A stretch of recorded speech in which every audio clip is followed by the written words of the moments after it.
Après 14 ans d'existence, la Constitution de la République démocratique du Congo n'a pas encore atteint ses objectifs à 100%, estime le professeur de droit constitutionnel Jacques Njoli.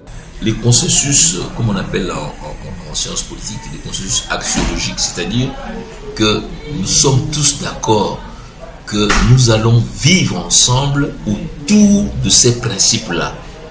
Et si nous sommes tous d'accord de vivre ensemble autour de ces principes-là, nous l'avons tous intériorisé et nous l'appliquons. C'est toujours pas évident. Je crois que malgré les tentatives qui ont eu lieu, les révisions déconsolidantes, les manœuvres des uns et des autres, nous avançons, mais nous avançons très lentement. Si je prends par exemple, en ce qui concerne l'état de droit, le pouvoir judiciaire est encore à la recherche de son identité.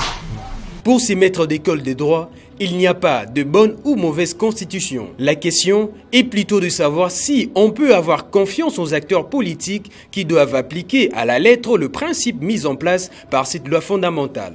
Il faut que les Congolais, surtout les acteurs politiques, intériorisent les valeurs, les principes, les mécanismes, leur esprit, surtout en ce qui concerne la substantialité de cette constitution. Au sujet de la révision constitutionnelle, le professeur Jacques Njoli considère qu'une loi fondamentale est une œuvre humaine et peut être révisée, mais pas comme cela s'est fait ici en Afrique. Bon, c'est vrai qu'une constitution n'est pas une tente dressée pour le sommeil.